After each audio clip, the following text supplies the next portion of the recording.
Assalamualaikum warahmatullahi wabarakatuh.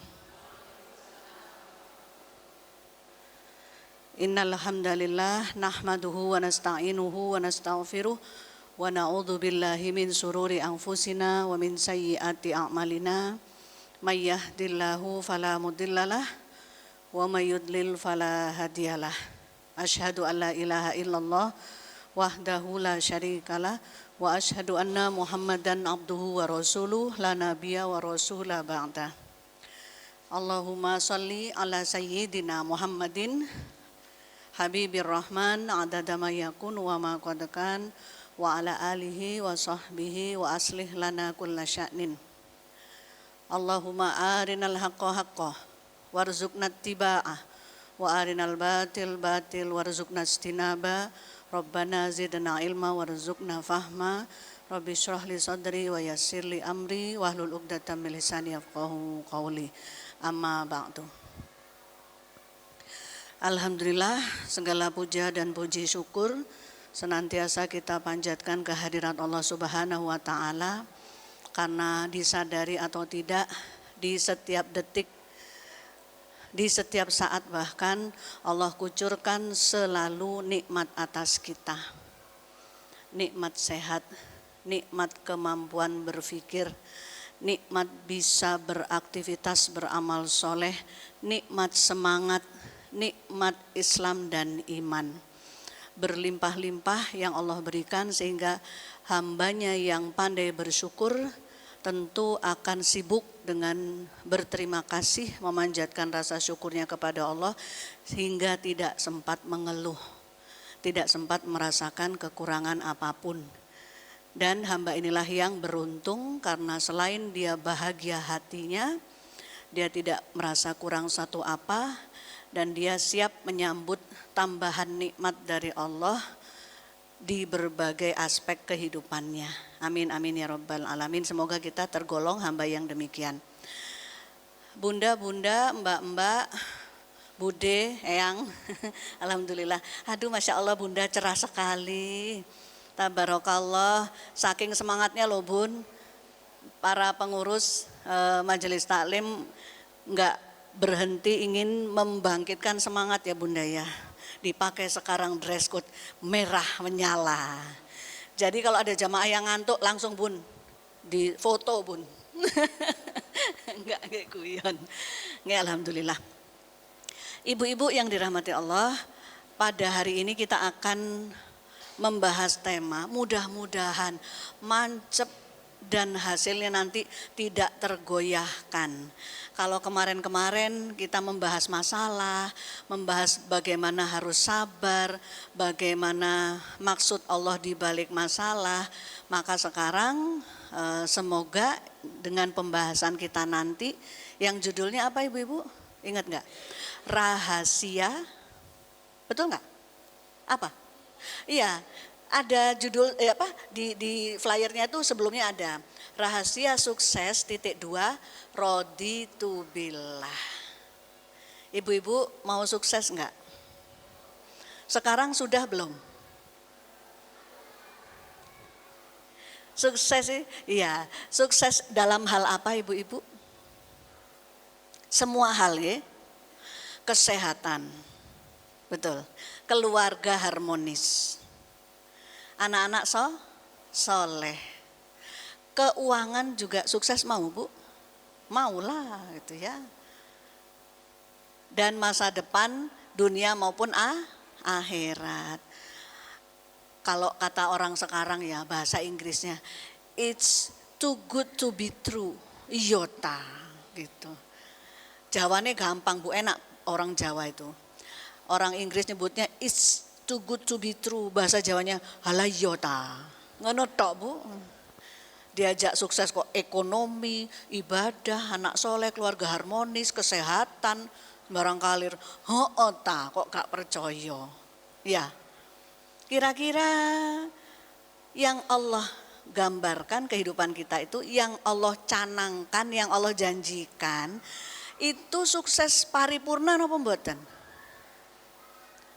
Aduh, sing mantuk si 1 2. Yang lain bengong, ragu-ragu. Bu, agama kita Islam, Allah dan Rasul itu mengajak mencita-citakan ya, memproyeksikan kita itu sukses semuanya atau tidak. Sukses semuanya. Tapi ya apa carane? Kok jak angele. Noleh kanan tonggoku ya ono masalah. Noleh kiri malah loro-loron. Delok aku dhewe malah kemrungsung bentinane. Iya ta, bahwa Allah dan Rasul itu mencita-citakan untuk umat Islam kesuksesan yang paripurna. Jawab bagaimana? Iya apa tidak? Mantep jawabnya. Ya pasti atau sik mbuh gitu. Pasti. Doanya saja diajarin doa sapu jagat. Gimana Bu? Robbana atina, datangkan kepada kami. Fid dunya hasanah wa fil akhirati hasanah wa qina adzabannar. Masa diajari doa sama Allah untuk di PHP? Di doa aja ya terus sampai towo, gak kira tak kei, mosok gitu Bu. Kalau berpikir ya fit dunya hasanah, berarti untuk urusan dunia hasanah. Urusan dunia apa? Ya yang duniawi itu ya hasanah, termasuk yang kita doakan itu. Jadi boleh berharap anak sehat, pinter, cerdas, soleh, berprestasi, boleh. Kaya pula nanti, karirnya sukses. Boleh berharap suami sayang, perhatian, gak medit, dan pengertian. Boleh Bu, tapi jangan sampai kegaet orang. Saya tuh loh baca, suami saya sempurna, kurangnya satu, selingkuh. Ya kurangnya akeh ya Bu berarti ya. Ya, nah jadi ibu-ibu harus punya keyakinan bahwa Muslim itu diciptakan Allah, disiapkan desain syariat, disiapkan desain syariat, disiapkan ajaran akidah untuk cara paham terhadap dunia itu nggih kagem buat kita itu jadi manusia terbaik. Dalam pembahasan kejiwaan aja Bu ya, kalau dilihat-lihat bagaimana ajaran akidah, akhlak, bagaimana dekat sama Allah, apa itu syukur, apa efeknya, apa itu ikhlas, apa efeknya. Ternyata kalau menurut tinjauan ilmu itu, Muslim itu sakjane nggih, mboten saged stres. Mboten saged uringan. Mboten saged ngenes. Lah Ustazah, lho kok kenyataane ku dipek kabeh karo Muslim. Sing ngenes ya Muslim, sing uring-uringan Muslim, sing nelongso, sing eker-ekeran, sing stres, alah. Padahal ajaran tuh saya belajar psikologi, masya Allah terus Bu. Kalau pelajarannya di dalam Islam, gak kira Muslim itu bersedih aja sebentar, paling sak menit 2 menit, mari ngono mesem, tapi bukan mesem stres loh ya. Kalau saya tuh lihat sedih Bu, terus mesem tiba-tiba stres Bu, wisan. Nah ini bukan mesem sehat, mesem kadung, wis kadung stres. Pertama itu ya bunda-bunda, ternyata kita diciptakan Allah, disiapkan alam ini enggak habis-habis, dari langitnya, buminya, lautnya, tanahnya, disediakan fasilitas bagi hambanya Allah. Cek apa? Cek khusyuk ibadah, cek akeh syukure, ya, cek tenang atine, cek adem hawane, gak demam. Ya, diciptakan semua ini untuk kesejahteraan Muslim. Lalu dibuatkan agama yang namanya Islam, agama paling sempurna akhir zaman, paripurna, pamungkas supaya Muslim itu jadi insan kamil, jadi khairu ummah. Disiapkan pula janji-janji Allah, kalau takwa diberi jalan keluar dan rezeki dari arah yang tidak disangka-sangka. Ya, kalau melaksanakan apa yang dipahami akan ditambah ilmunya. Kalau sobirin akan dibersamai terus. Kalau musinin, mutawabin, mutawakilin akan dicintai. Wis, apa yang kurang buat Muslim? Ya, tapi ketika pelajaran-pelajaran ini lewat, kabur, meragukan, abu-abu, nggak jelas, ya akhirnya nggak mancep di hati. Akhirnya apa? Tenanan kita tidak bisa menjadi seperti yang Allah cita-citakan. Sebetulnya bisa. Jadi Bu, sebelum nanti betul-betul dipanggil Allah, pingin nggak kehidupan jenengan itu semuanya cemerlang? Pingin Bu? Pingin gak termasuk wajahnya glowing? Tapi bukan ke salon ya, kayaknya sing duwe salon. Oh salonku payu ngono kok. Glowing karena inner beauty, karena iman di dada, karena kedamaian hati. Wis tuwek ustadzah, wis suidak, mboten menopo. Soalnya 60 tahun itu kalau hatinya bersinar, kayak 50 tahun, 45 tahun wajahnya. Ya tahu Ustazah, asli Bu saestu. Ya, bisa mempengaruhi kesehatan fisik, kulit, sorot mata, ya, organ jiwa, stamina gitu bisa sehat semua. Ini ilmu loh Bu, saya bukan abal-abal. Oke. Jadi muslim harus punya cita-cita hidupnya sukses mulia. Dirinya, pasangannya, keluarganya. Tidak kenal apa yang namanya kecil hati dan putus asa. Sebelum jadi hamba yang dimuliakan Allah nanti kembali ke alam barzah, ke akhirat, harus jadi hamba Allah yang berhasil sukses mulia di dunia. Kira-kira saged napa mboten? Saged napa mboten? Insya Allah. Mau apa tidak? Mau aja atau mau banget? Berjuangnya mulai kapan? Sekarang, bismillah, Masya Allah, senang hatiku Bunda. Ya pengajiannya berkah Bunda, Masya Allah, amin amin ya robbal alamin. Nah pembahasan kali ini sangat relate, terkait hanya untuk memantapkan hati kita semua.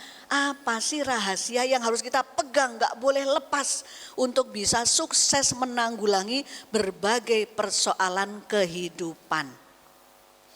Untuk bisa tetap tenang dan tersenyum menghadapi kesulitan-kesulitan. Untuk bisa tetap adem menghadapi apa? Teman-teman, saudara-saudara, silker-silker, besti-besti sing manas-manasi. Bagaimana caranya? Di sini rahasianya. Kalau nanti nggak cukup pembahasan, nggak boleh dipaksakan, kita lanjut ke bulan depan. Okay? Makanya kalau nggak datang rugi ibu-ibu. Soalnya ini bersambung. Wes gratisan ya Bun ya. Bersambung gak teko rugi. Ibu-ibu yang dirahmati Allah, kita sudah belajar bahwa ternyata masalah itu akar katanya adalah soal, persoalan alias ujian. Masalah akan dilempar ya, soal ujian akan diberikan kepada semua yang masuk ke dalam ruang kelas kehidupan. Betul? Mbok jenengan lari ke desa ya ada masalah. Tinggal di kota metropolis tengah-tengahnya alun-alunnya ya ada masalah. Mbok kita waktu kecil belum tahu apa-apa ya ada masalah. Besar remaja menikah lansia ya ditunggu masalah. Lalu kita sempat belajar kemarin masalah itu ya lumrahe wong urip. Judulnya orang hidup itu menghadapi masalah. Sehingga senewen ibu-ibu kalau sampai kita takut sama masalah. Senewen dong ancene arep ditekakne karo Gusti Allah. Lah lapo kok takut gitu ya. Kenapa enggak usah takut? Kenapa Allah pasti datangkan masalah? Ternyata ada maksud tujuannya. Ibu-ibu anak kecil itu loh Bu belajar jalan. Apa ya langsung jejek melaku melayu gitu Bu? Mboten. Anak kecil kesandung berapa kali jatuh Bu? Peng puluh-puluh bolak-balik ya jatuh terus jejek tambah jejek lungguh ae loh juga geblak atau miring-miring karena apa ada otot-otot yang nanti dia latih untuk dikuatkan gini mau jatuh tuh dia begini lagi gitu ya. Terus misalnya anak kecil ini sudah semakin besar sekolah belajar matematika belajar mewarnai ya belajar angka salah niku berapa kali sampai terus bisa 1, 2, 3, 4 sampai 10 sampai 50 bisa ngitung. lupa dulu kan, berkali-kali baru oh iya sih habis 5 itu enggak 7, tapi apa yang lupa, yang sering lupa 6. Lama-lama 6 tuh nempel di sini Bu, 6, 6, 6, sebelum 7 tuh 6, 6, 6 gitu. Orang sepedaan jatuh dulu napa mboten? Tapi orang pinter trek-trekan sepedaan iso ngetrail gini nih, itu pakai jatuh dulu napa mboten? Jatuh. Ya. Jenengan masak sayur sop apa langsung enak? Enggak, apa meneh lagi kepikiran. Kadang-kadang nguyahe kakean. Oh, apa oki kasinen. Oh iya, bukan masalah masakannya, tapi yang masak. Lagi sutris. Ya. Wes nggak usah sop Bu, sambel aja loh Bu, sambel aja. Sampai nemu rasa yang enak, jenengan itu trialnya, percobaannya berapa kali gagal. Sejak pertama bikin sambel, ya berapa kali, banyak. Bikin telur ceplok apa bisa ndok kuningin yang tengah-tengah? Nggak bisa toh, moto telur mata sapinya ngelirik toh. Kuningnya di samping toh, ya apa sih cek tengah, ya apa sih matangnya cek pas gitu ya. Berkali-kali harus gagal, tapi ingat, berarti gagal itu masalah atau bukan? Masalah. Dan masalah gagal terus itu ternyata supaya kita tambah pintar. Belajar dari kesalahan. Berapa kali ribut sama suami ngomongin perkara yang sama tuh loh, tukaran terus. Kayak arek-arek sik bayi tukaran ngomongin duit. Gak kok paling tambah suwi tambah dewasa, ngomong duit kok podo ademe, gak panas-panasan. Anaknya nambah loro dadi telu. Apa tambah pinter Bu ngomongin keuangan? Tambah sengit kok tambah panas. Malah gak betah lama-lama. Kayak baru sak nyuan tok loh jenengan ngomong, "Papa, besok lupa SPP, Pak." Langsung disingkuri karo bojo ndelok HP. Gitu Bu suaminya. Suaminya gitu? Oh alhamdulillah, iya. Kadang-kadang, berapa kali harus bicara keuangan, ya apa ya carane ya. Nah yang diajak rembu ini siapa Bu? Kalau bukan suami. Tapi kalau rembuan soal itu terus tukaran terus, jenengan kira-kira mikir enggak?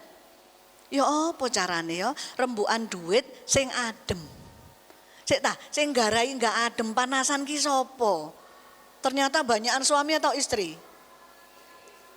Ada yang suami, ada yang istri. Ayo ngaku. Kalau sensitif terus ngomongin soal uang ini loh, terus akhirnya nadanya tinggi. Sing garai ki sapa Bu? Sing garai panas? Istri. Istri itu senengane ngupui. Ajane suami ini ya bingung, aku ya bingung saking gengsi mau cerita. Mau cerita aku ya bingung, ya apa ya urusan duit. Lah istrinya sudah nada tinggi karena panik. Akhirnya pecah lah konflik ya, males ngomongi duit. Padahal gagal bicara soal duit kalau mau dipelajari, iya yo. Aku loh niteni ben ngomong soal duit, aku terus sing iki lah. Terus maksudnya piye? Lah kok sampean meneng ae to, mau tambah eskalasi meningkat. Tambah panas, tambah sengit, omongannya tambah cepet. Awalnya tok ya, aku harap ngomong ya. Halus Bu. Tapi ayah jangan marah ya. Yo ngomong lah ngene lho ya. Coba jenengan rekam. Awalnya adem, suwi-suwi kok merepet ya aku dewe ya ternyata. Nada tinggi. Oh ternyata sing garai panas ya aku dewe. Para istri. Oh kalau gitu saya tak ubah saya polane. Tak usahakan adem terus dari awal sampai akhir pembicaraan. Ya meskipun oh berarti wis gak ono meneh, berarti besok itu SPP-ne nunggak meneh. Gitu Bu, bisa Bu? Mengkhawatirkan tapi nadanya rendah, bisa tak? Kalau ilmu NLP, Neuro Linguistic Program, ilmu sugesti, kata dan nada itu berpengaruh besar pada keberhasilan omong-omong, pada keberhasilan rembuan. Jenengan titeni ta? 2 aja. Pilihan kata yang kita ambil itu apa ketika ngobrol soal yang sensitif. Kedua, nada Bu, nada. Ya, itu tinggi, meninggi atau tetap rendah, adem. Biasanya meninggi apa tetap adem Bu? Meninggi. Ya, nggak sepakat meninggi. Loh kok jawabannya malah aneh-aneh, kok koyok nggak tanggung jawab meninggi. Loh kok koyoknya aku sing salah. Ngomongi duit tapi kok sempat ngomong ngono, ngomong apa sih? Lah mama, piro cukupe. Bu, kalau suami udah ngomong gitu gimana? Hah? Metu sungune. Wus, beluk. Beluk. Ngomong gitu tok loh. Mama itu cukupe piro. Sakmene gak cukup, sakmono ya gak cukup. Langsung ibu gimana? Ngono tok. Maksudnya apa gitu. Nah, dalam beberapa kali gagal komunikasi, ternyata Allah itu menyisipkan maksud sinawonota, amatonota. Perhatikan toh ya, gagalnya itu karena apa? Loh kan bukan saya saja ya Allah yang salah, suami yang ngono jawabe. Iyo, tapi kalau misalnya Bu ya, misal di ring tinju itu ada berapa petinju? 2. Tinju-tinjuan kan Bu, bales-balesan toh. Nenek sing situ mundur. Mundur, aku nang ring ae ning pojokan ring, gak tinju dhewe. Apa ya terus tinju? Enggak kok, berhenti karena sparring partnernya nggak mau melawan. Begitu juga kita. Kalau suami begitu tapi kita tetap adem, aku gak gelem padu, gak gelem tukaran, gak gelem panasan. Ya nanti suami ngelolo down sendiri. Pernah nyoba? Sering, berhasil. Nah itu, ada yang berhasil, ada yang belum. Mungkin kurang istiqomah, kadang nadanya 7 oktav, turun lagi 3, nanti naik lagi. Suami ini bingung karpe apa. Kadang ninju aku, kadang enggak, kadang ninju, kadang enggak gitu. Yang berhasil adalah yang istiqomah. Gunakan setiap masalah itu untuk berlatih gitu loh. Jadi ibu-ibu, masalah itu ya takdir. Jadi masalah, soal, ujian, ya takdir itu Bu. Takdir itu yang dibicarakan di sini sebagai masalah. Karena rukun iman ke-6, takdir itu yang baik dari Allah, yang jelek dari Allah. Biasanya orang-orang siap takdir yang mana? Yang baik apa yang buruk? Yang baik. Kalau yang baik mah nggak usah disiapkan. Dapat rezeki nomplok, wis alhamdulillah. Moro-moro pas butuh loh, ono transferan masuk, alhamdulillah. Pas sedih sama suami, siap-siap mah kita makan di luar, alhamdulillah. Ikut takdir baik, nggak usah siap-siap. Tapi takdir buruk ini yang ngageti, bikin sepaneng, bikin shock, bikin ruwet. Nah ternyata semua takdir itu ada tujuannya ibu-ibu. Masalah itu ada tujuannya, yaitu tadi yang kita bicarakan. Bukan iseng Allah itu, loh hati-hati. Kok iseng mentoh, kok gak mari-mari toh masalahnya, bukan. Allah juga bukan ngeprank. Allah ngeprank aku, Allah ngebully aku, ngawur aja. Bukan, Bu, Ibu perhatikan coba. Ada gak yang dulunya gak sholat duha terus sekarang sholat duhanya rajin? Bolong itu jarang. Ojo rek eman rek gitu duha, ada nggak? Ada. Kira-kira yang bikin jenengan terus rajin getu sholat duha itu kesulitan apa kemudahan? Sulitan, ketoro. Ya apa caranya lunas utang, jarine duha. Berarti duwe utang, ada kesulitan ekonomi. Siapa yang dulu nggak pernah kenal tahajud tuh sekarang nggak bisa ketinggalan tahajud? Ada? Ada toh? Karena apa? Nangis-nangis toh Bu pas tahajud. Pengen deket sama Allah. Itu gara-gara dikasih ujian atau dikasih nikmat? Ujian, dikasih masalah. Ya, sampai ada yang jadi ahli puasa kok. Karena apa? Nirakati anak. Ada kisah nyata sampai hafal Al-Quran Bu. Cuma gara-gara utang. Dulu kisahnya diceritakan oleh guru kami. Temennya itu nyabit rumput di kebunnya orang. Padahal dia itu miliuner dulunya. Kaget temennya. Apa kok golek rumput, golek suket awakmu? Gak sibuk bisnis urusanmu kan em-eman soal akik itu. Bisnisnya itu akik Bu. Terus ceritalah si yang penyabit rumput ini. Dulu itu ceritanya dia ditipu oleh mitra sampai rugi dagangan akiknya itu, rugi MM-an Bu. Nah karena jukruk keuangan terpuruk, dia nggak tahan datang ke kiai. Kiai, kulo niki ngoten lho kiai masalah kulo, mohon ijazah kiai, apa yang harus saya baca? Apa Quran, apa doa? Wes wocon al-waqiah. Terus-terusan, nggih kiai. Engko lek wis berhasil mrene meneh gitu. Lah dibaca Bu al-waqiah sampai 1 bulan. Kira-kira terus rezekinya balik napa mboten? Mboten.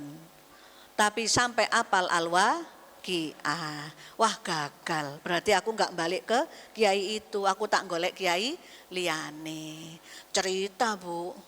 Kalau datang ke kiai pertama al-waqiah kiai, tapi ternyata mboten belum berhasil, utang saya belum dikembalikan, piutang saya belum kembali. Terus yok nopo saran jenengan Pak Yai? Oh lah al-waqiah. Udu iku lho nopo lho? Yasin. Karo surat iki telu iki tok wis.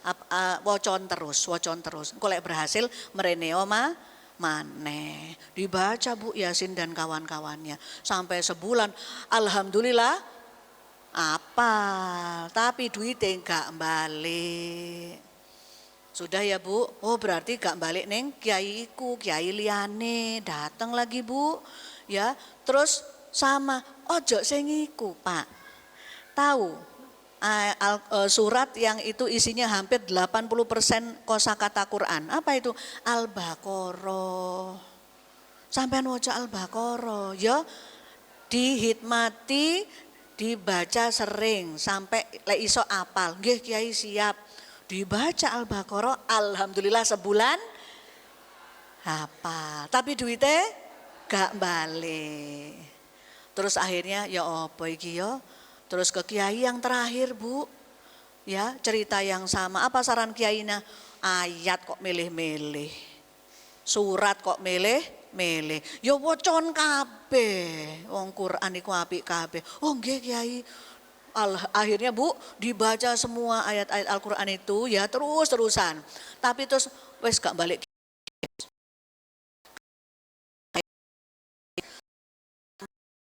Kan duit gak balik. Ada cinta sama hafalan Quran. Jadi dulu miliuner yang pusing dengan uangnya, sekarang jadi tukang sabit rumput, penghafal Quran yang menikmati hidupnya. Jenengan pilih pundi? Yang miliuner itu atau yang terus kerja sabit rumput gak ada duitnya tapi jadi penghafal Quran? Milih loro-loro nih, Kok milih kok pinter men, njupuk sing enak. Gitu ya. Jadi masalah itu yang jenengan juga rasakan. Berawal dari masalah kita diasah ibu-ibu. Ibu-ibu dulu mungkin sempat cerewet, mungkin terlihat dari bekas-bekas wajahnya ini wajah-wajah cerewet koyoke lho ya. Koyoke tenanan. Oh tenan. Terus sekarang makin lunak, makin tenang. Itu ya biasanya karena ujian. Anaknya protes, anaknya mendelik, anaknya menjauh. Tak pikir-pikir ya anakku kok ngato. Oh iya saya tiba-tiba gak nyeneng nih aku carane ngomong. Senengane nyindir-nyindir, senengane ngomel, senengane ngungkit-ngungkit toh, gak manut mama toh. Makanya tanak sama ibu tuh manutonak sampai setengah jam merepet gitu terus Bu. Males anak sekarang Bu. Wes mau jok tausiah mah gitu. Akhirnya kita tuh ngempet ya wes tampet. Gak pati cepet ngomongnya, gak pati akeh ngomongnya, gak suwi-suwi, gak nyelekit. Akhirnya begitu. Terus anak mendekat. Akhirnya apa? Anda berubah, kita berubah. Jadi ibu yang isi omongannya berkualitas, berbobot, layak didengar, ngademno ati. Semua itu karena dikasih sama Allah, anakmu tak protes kon. Tak jarne anakmu malah bantahan. Awakmu sak kecap, anakmu berbotol-botol kecap. Kamu nadanya tinggi, anakmu bentak. Kamu bentak anakmu banting lawang. Mbok uring-uringi terus anakmu minggat. Ada Bu, klien saya di satu kota. Hanya karena apa? Ayah sama mama tuh bedain aku sama kakak. Ya mumet jadi orang tua. Kakaknya ini alusan. Ditangekno titik tangi Bu. Kak subuh kak, iya mah bangun. Kak nanti beli ini nih ya, iya mah. Ngono kakak lah adik enggak. Ya ibu gimana kalau punya anak? Tangi subuh angel. Kudu digurak-gurak sih, kudu dibentai sih. Ya kalau enggak dinasihati bolak-balik enggak manut. Ya akhirnya keras ke anak kedua. Tapi bingung Bu, anak kedua protes. Loh itu loh sampai datang ke saya konsultasi minta terapi anaknya. Kenapa? Minggat-minggatan pulangnya malah malam. Main sama temen laki-laki. Tiba-tiba apa? Marah sama ayah sama mama. Karena apa? Kasar ke adik teh, kalau ke kakak enggak gitu. Bingung toh? Ternyata obatnya apa? Orang tua harus berubah. Bu, enggak boleh terlalu menunjukkan kekesalan. Enggak boleh ngomong menasihati anak melebihi kapasitasnya. Lu anak sekarang Bu, Masya Allah. Coba otak dengan ngomongin, Dek, orang sukses itu sholatnya bagus. Coba otak, 2 menit paling kuat ya anak sampean. Terus ngambil HP-nya, terus ngambil bukunya, terus belayu, terus nyingkurin jenengan kan gitu ya. Kenapa? Anak Gen Z. Nah, apa mau dipaksakan pola orang tua kita dulu ke kita? Gak bisa. Nah, sama juga dengan orang tua tadi. Jangan dipaksakan memperlakukan anak kedua menurut standar mereka. Lihat kemampuan anak. Akhirnya ngukur Bu. Setelah konsultasi terapi selesai, akhirnya anaknya waras. Pulang ke rumahnya. Orang tuanya saya nasihati, Bu gak bisa begitu. Coba dekati yang baik. Sentuh hatinya, raih hatinya. Karena anak keras ini sebetulnya hanya butuh perhatian, pendekatan yang lebih. Coba deh, jangan pakai cara lama. Oh iya Ustazah. Alhamdulillah sekarang hubungannya membaik Bu. Berarti apa?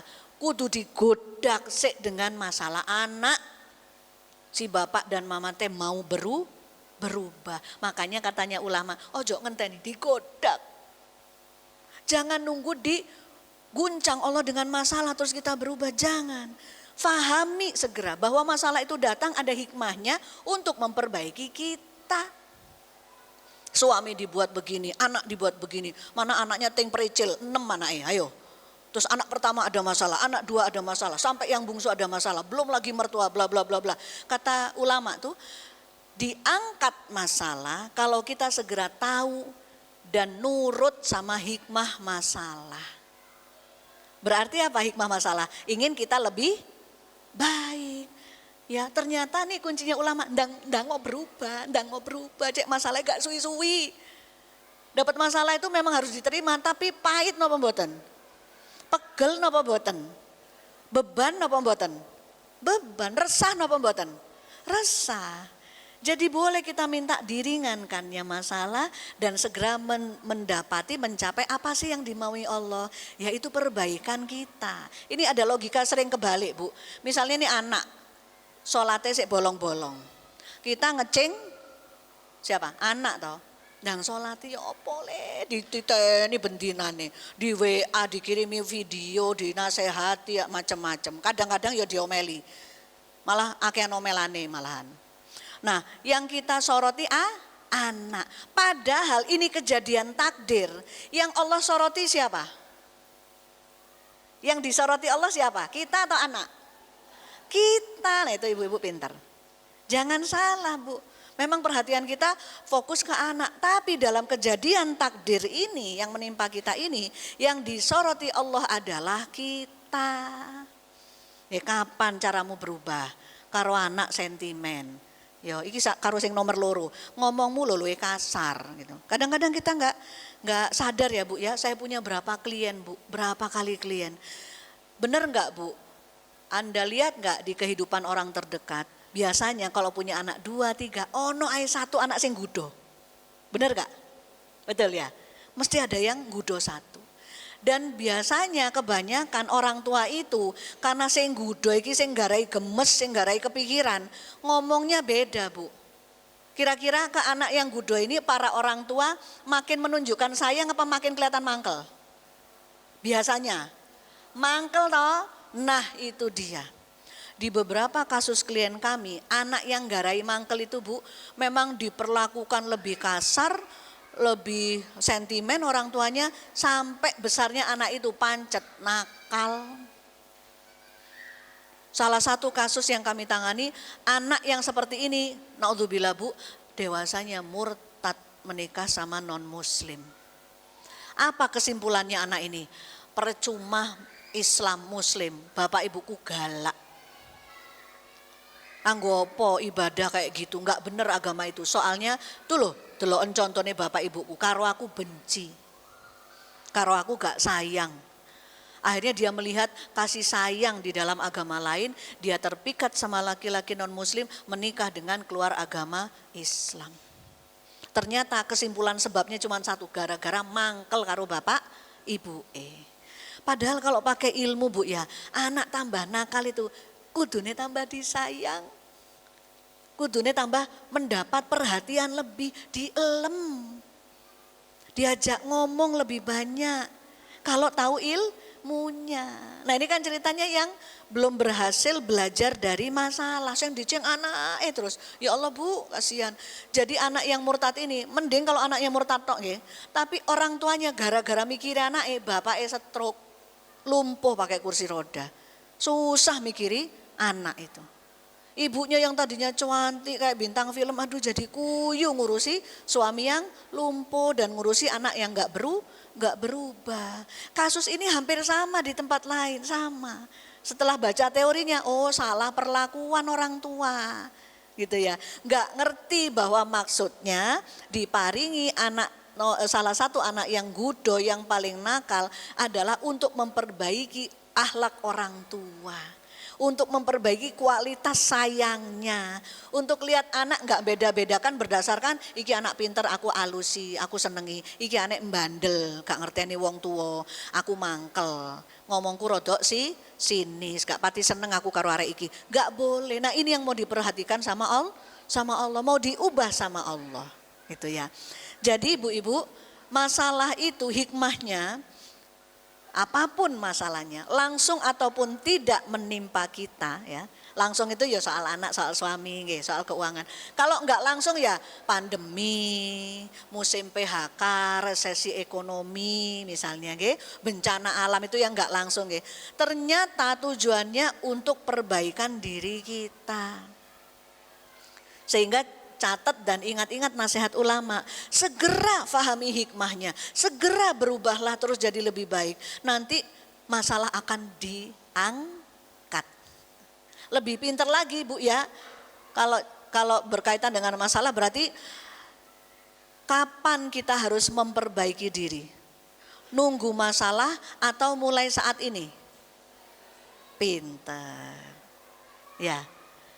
Sampai kapan kita memperbaiki diri? Kalau masalah sudah selesai atau terusan? Terusan sampai mati lah, sudah pinter ibu-ibu. Tapi itu omongan lisan, teori gitu. Prakteknya terserah Anda gitu. Tapi ini saestu, coba Bu, memperbaiki diri ya. Apa yang diperbaiki Ustazah? Sakabe, cara ngomong, pola harian, cara berkomunikasi, cara melihat masalah, cara notoati, cara membangun zon kepada orang lain. Ada orang ya wapi sakabe Bu, ya loman, ya ibadai akeh, poso sunnah, tapi situ eleke. Kalau lihat orang lain tuh sing dilihat jeleknya. Niku saya napa mboten? Saya napa mboten? Mboten. Salah napa bener? Salah, hati-hati. Kalau Allah ngecing orang itu nanti dikasih ujian, ya apa caranya supaya dia melihat orang lain tuh enggak negatif tok. Tapi justru positif. Nah, semua itu yang kita perbaiki, oke? Nah, jadi ibu-ibu, maksudnya ridho bagaimana? Pertama kita harus tahu bahwa masalah itu bukan sekedar datang untuk dianggurkan, didiamkan, ditangisi, diratapi ya. masalah itu harus disikapi. Al-Mulk ayat 2. Ya, Allah menciptakan hidup dan mati, ya. Dan memberikan kamu ujian masalah liyabluwakum ayyukum ahsanu amala, untuk melihat siapa di antara kalian yang amalnya terbaik.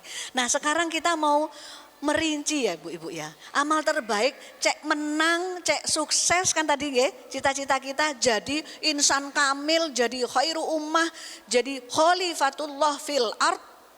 Gelar-gelar luar biasa itu tadi. Ya mesti hidupnya tuh glowing, cemerlang. Orang yang deket jenengan seneng, bukan malah nyengkre. Ya, orang deket seneng jenengan malah pingin berlama-lama, bukan pingin pura-pura nggak lihat gitu. Saking nyeneng nenek sampean kita semua gitu.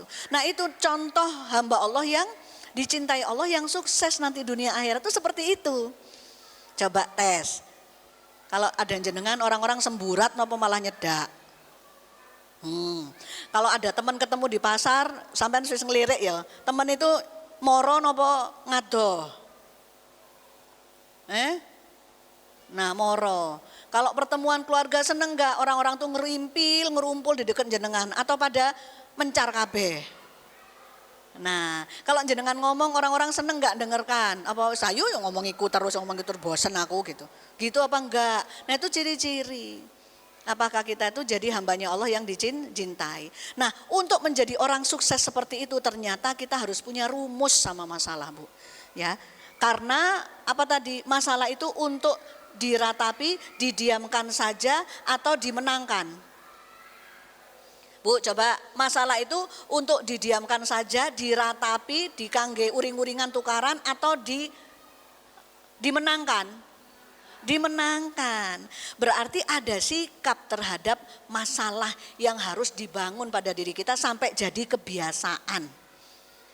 Tapi kenyataannya gimana, Bu? Kalau ada masalah anak misalnya, yang ibunya pengen anaknya masuk pondok, yang bapaknya nggak pengen ekstremis biasa itu mah sakarpe areke gitu. Sekolah umum ya wis, pondok ya wis, sakarpe aja mbok peksa. Itu urusan sekolah anak itu kira-kira ribut suami istri itu sekali dua kali apa sampai setahun. Setahun loh ya, mulai kelas 4.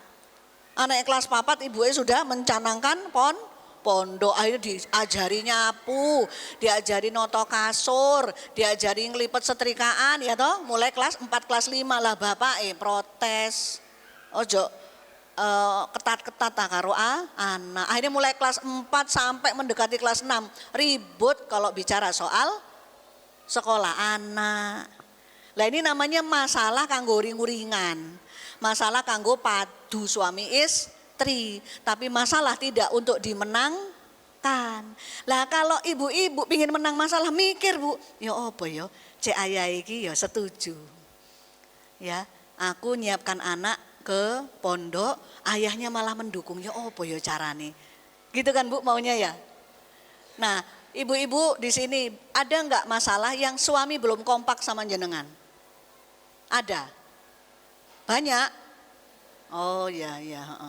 Nah, kalau belum kompak itu ceritanya jenengan terus kalau ngomongin masalah itu, ingat masalah itu diomongnya apa meneng-menengan?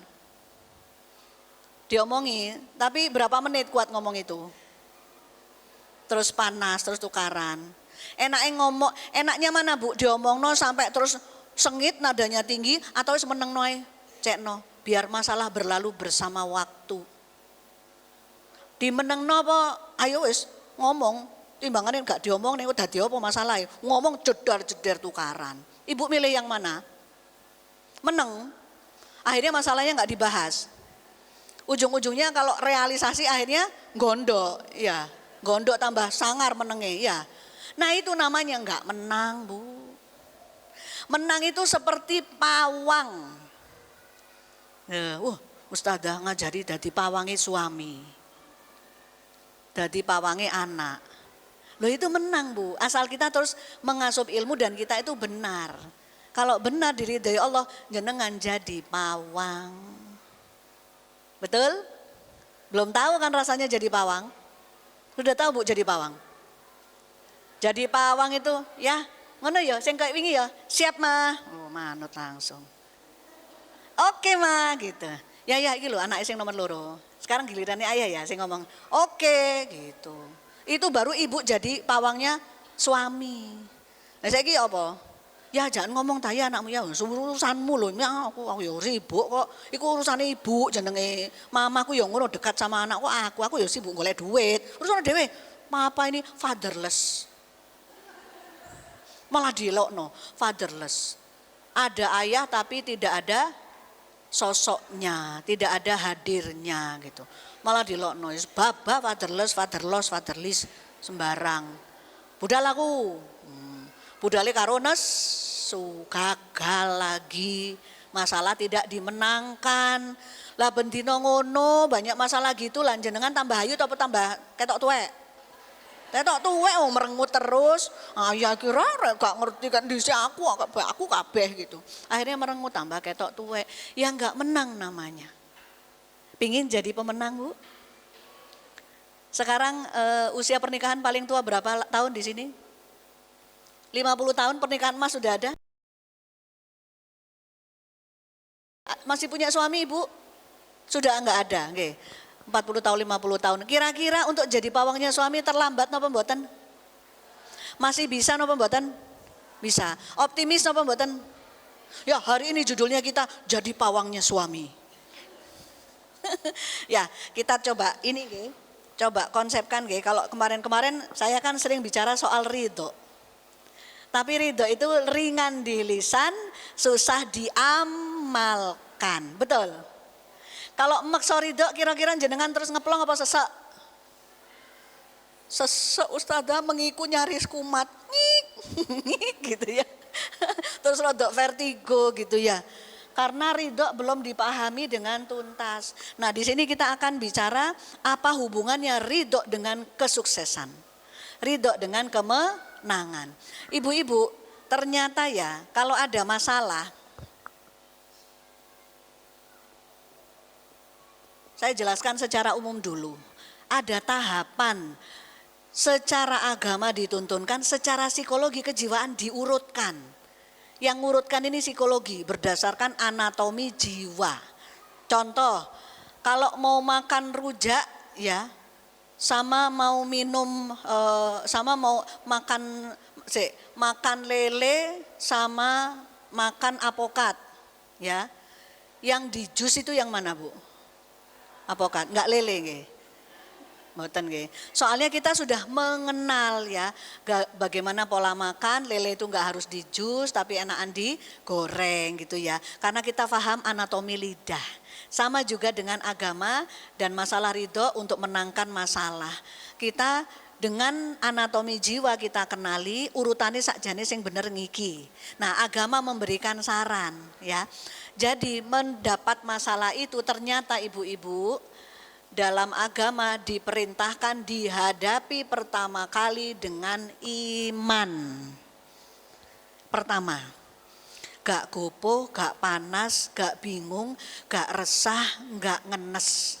Dihadapi dengan iman. Kalau iman dibangun dalam pikiran ya, nanti yang muncul apa Bu? Tenang nopo resah? Tenang, oke tenang. Nomor 2, kalau sudah tenang ternyata agama juga menasehati supaya apa? Fas'alu ala dzikri, fas'alu ahlal dzikri. Kalau ada masalah takokne ke ahlinya. Bertanyalah kepada yang supaya dapat apa? Ilmu.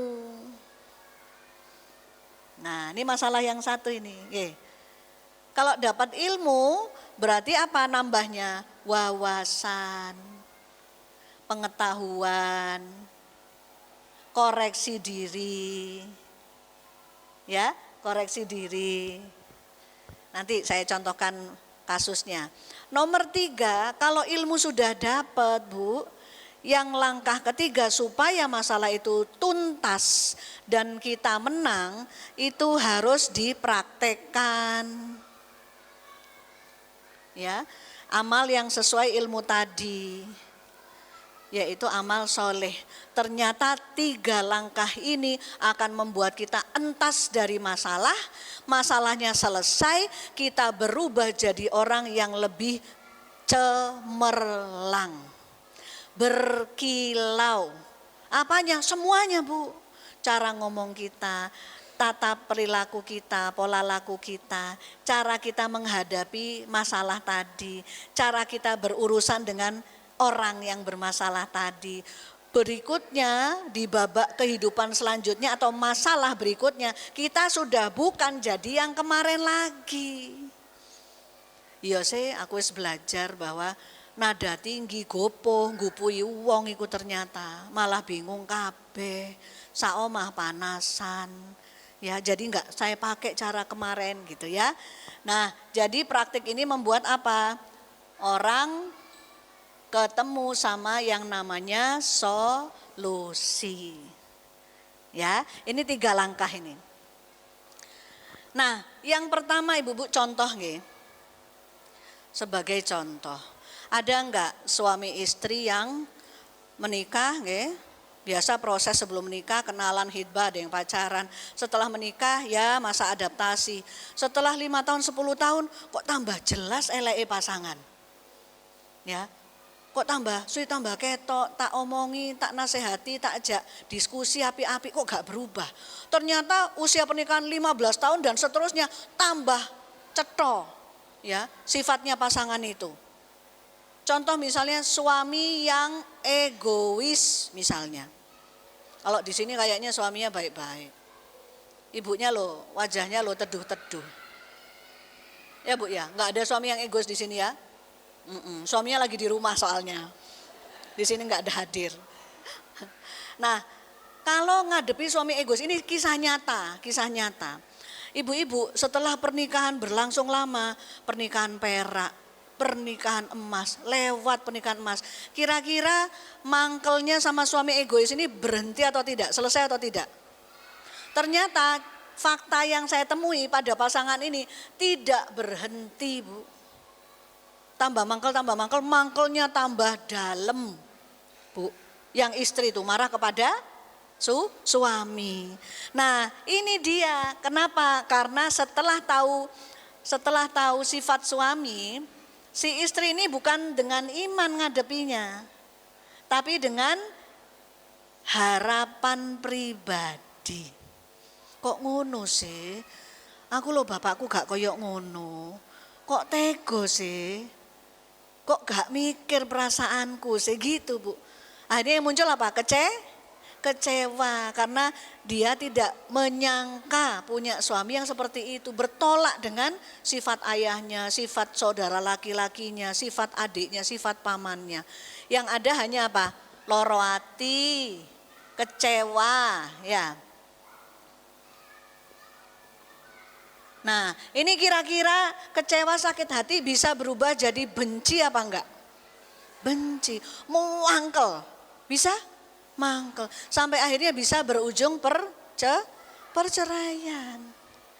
Ya itu contoh kebanyakan ya sekarang ya. Titik-titik ternyata banyak yang menjalankan ini sehingga mungkin sekarang belum cerai. Tapi rumah tangga itu tidak harmonis Bu. Enggak hangat, enggak kasih sayang, yang ada kaku-kakuan. Terus lanjut, enggak ngelmu juga. Ya apa sih? Apa suami kok bisa egois? Kok suami bisa enggak peka gitu ya? Enggak tahu juga ilmunya. Enggak belajar. Padahal ibu-ibu tahu enggak?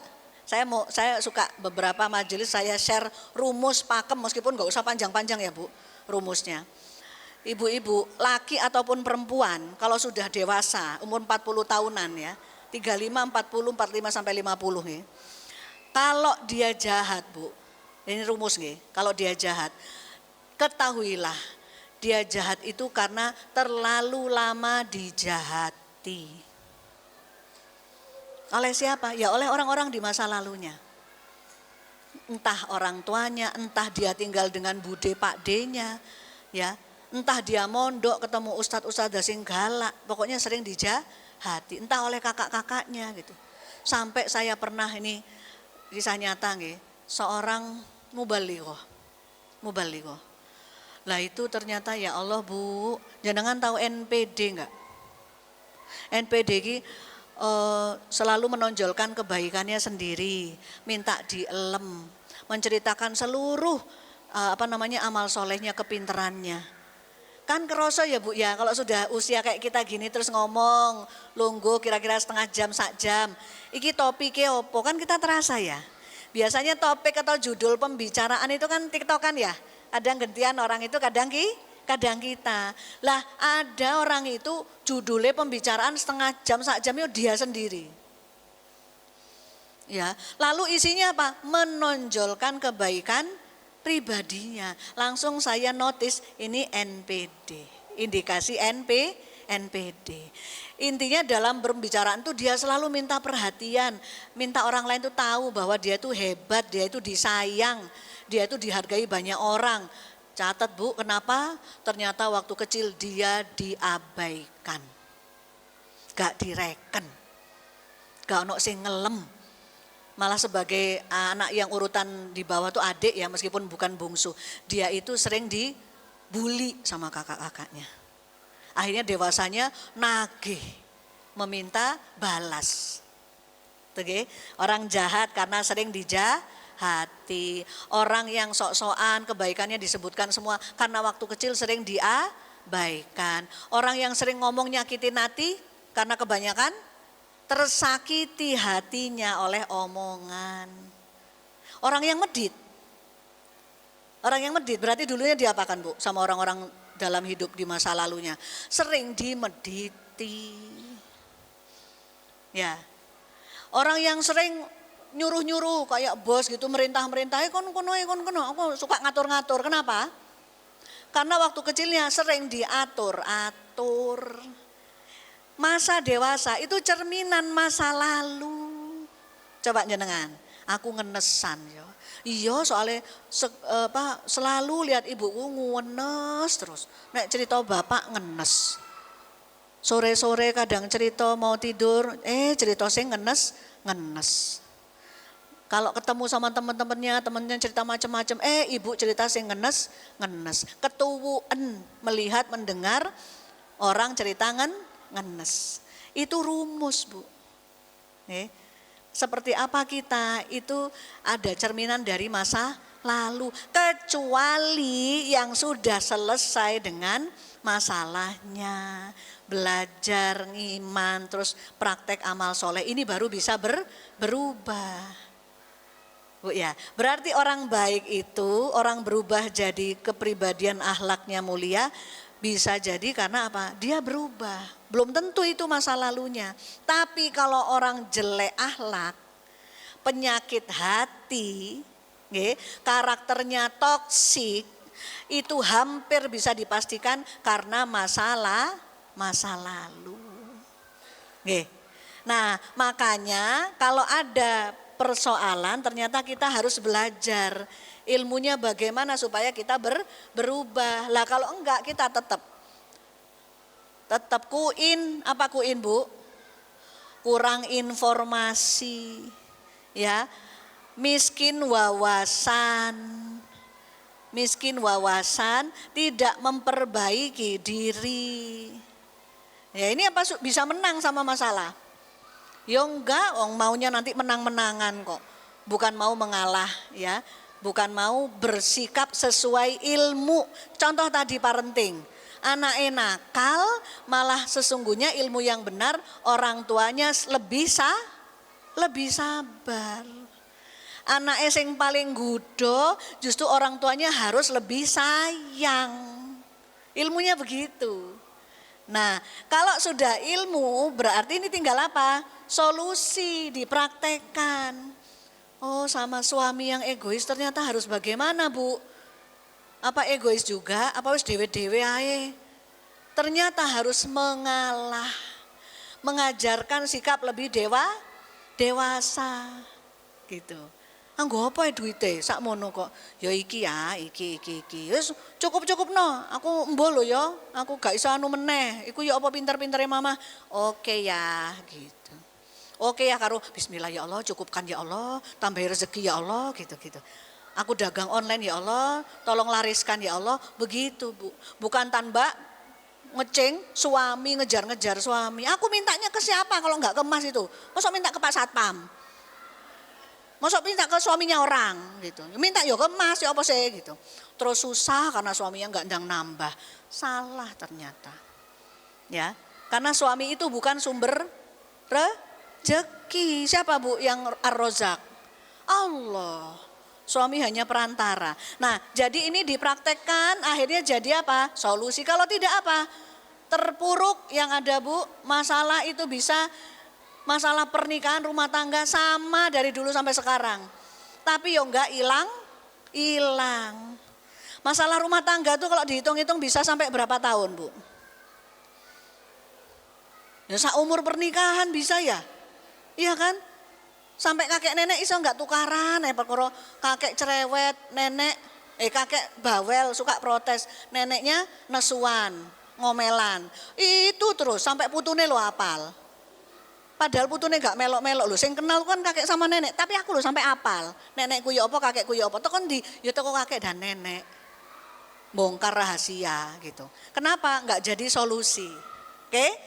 Nah, dari sini ibu-ibu, iman, ilmu, praktek ya. Jadi kita tahu iman itu perlu supaya tenang. Kalau sudah tenang, ambil ilmunya.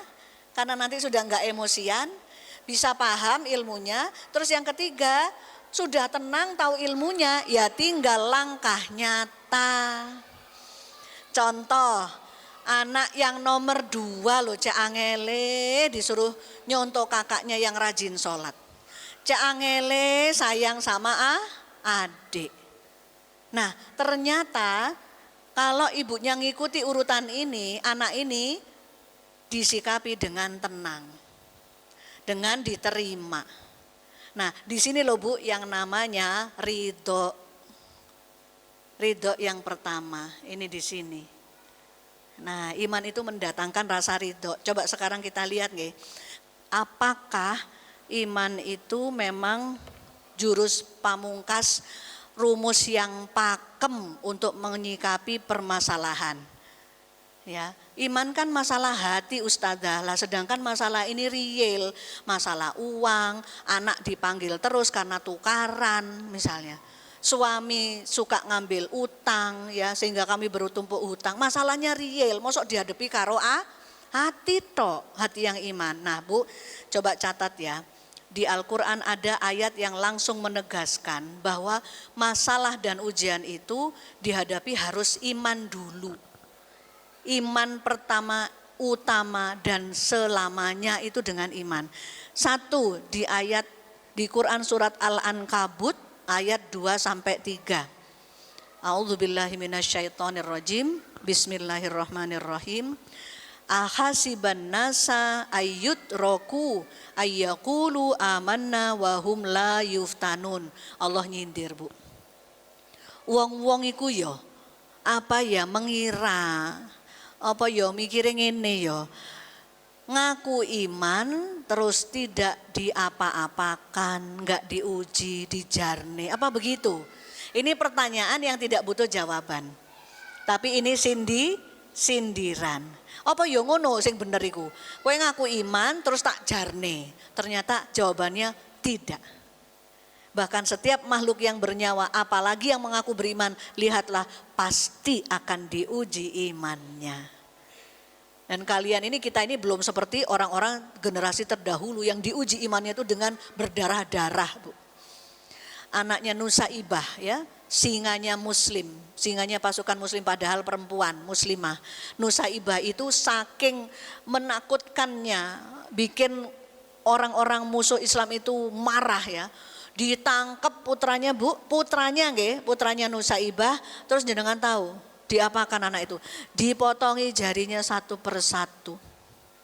Karena mangkel sama Nusaibah. Tapi konon anak itu meninggal tetap dalam keadaan Islam, dalam keadaan muslim. Ya, ujian imannya itu sampai seperti itu. Lah kita diuji apa? Nah, ya kan? Diuji lah duit rekening kok entek, kok isi meneh kok. Halah lah kok tongpes meneh padahal kebutuhan akeh. Ya engko ya iso ketuku kok. Halah tonggo cek julite se. Aku lho njaluk peleme glandong-glandong nang halamanku lho kok dadi rame. Halah tonggo ngono tok kok. Tuku ning pasar Bu sekilo selawe wis enak mangga. Ujian kita cuma segitu. Lah maksudnya apa ayat ini? Ketahuilah bahwa ketika kita ngaku asyhadu alla ilaha illallah wa asyhadu anna muhammadar rasulullah. Ketika kita mengaku raditu billahi rabbah. Ini pengakuan yang dahsyat. Membuat hidup kita berbeda dengan kehidupan orang yang tidak mengakuinya. Membuat kehidupan kita nanti didesain, disorot sama Allah. Oh wis ngaku ya, wis ngaku iman. Loh wis ridho, aku ngatur uripe. Yo, aku tak jajal. Aku ngatur anak polayanae. Aku ngatur kondisi keuangane. Aku ngatur masalah bisnis dan usahane. Tak atur, apa ya masih lekat pada ucapannya itu. Jadi maksudnya apa? Ketika ada masalah yang dilihat Allah adalah imannya Bu.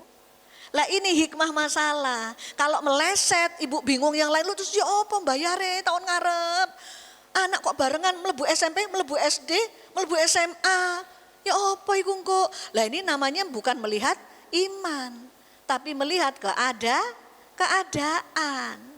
Lah padahal ini ayat ini ya yang jadi dasar bahwa saat ada masalah kecil ataupun besar, masalahnya itu ruwet ataupun sederhana, yang ditagih Allah pertama kali adalah iman. Itu dia, satu.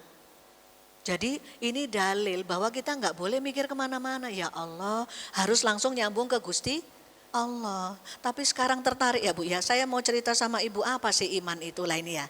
Kalau iman itu dari dulu sudah jelas. Oh nggak boleh ditukar sama sekardus Indomie, nggak boleh.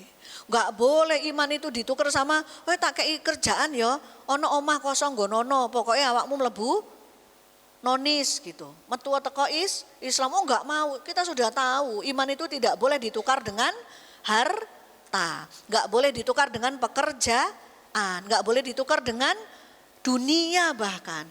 Tapi BTW, sudahkah Anda tahu apa yang namanya iman? Rasanya, keyakinan dalam hati. Nah betul, kalau iman itu masuk rukun iman apa rukun Islam? Ada berapa Bu rukun iman? 6. Apal Bu, apal secara akliyah. Iman kepada Allah, kepada Rasulullah, kepada kitabullah dan sebagainya. Tapi rasanya iman bagaimana? Sudah tahu? Rasanya iman dekat sama Allah itu apa? Mantep, tenang, ngeplong. Saya coba kita tes ya caranya gimana. Ceritanya ini umpomo kita tinggal di satu perumahan. Ada tetangga yang namanya Pak Gatot. Ada yang di sini namanya Pak Gatot? Oh Pak RW. Enggak apa-apa, ini ceritanya apik Bunda. Pak Gatot itu ceritanya muslim terkenal sak komplek. Apa itu? Kaya, loman, elingan. Kaya, loman, elingan. Lek berkurang satu tok Bu, wes percuma. Loman, elingan tapi enggak ono duite. Percuma toh? Eling tok, niat tok gitu. Kalau ono duite, loman tapi lalian, ya percuma. Akeh lali nih. Lah ini lengkap. Sugih, loman, elingan. Kalau ada apa-apa urunan komplek, bikin masjid, bikin lapangan futsal, wah nomor 1 paling akeh. Kalau ada warga komplek yang kesusahan, nomor 1 untuk ngejak nengok nulungi, paling akeh urunane. Kalau kurban Bu mesti sapi 5 saking sugih ya. Pokoknya terkenal dermawan, elingan dan sugih. Ceritanya ya, suatu sore jenengan itu enak-enak ngeteh di ruang tamu. Sama pisang goreng, sepiring pisang goreng menemani sore itu. Tiba-tiba Bu, prang, jendela depan rumah pecah. Lalu ada bolang kluduk. Berarti jendela itu pecah kenapa?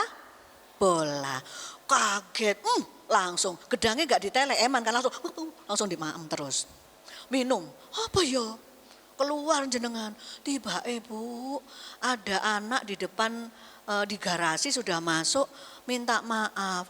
Tiba anak itu siapa? Anak Pak Gatot.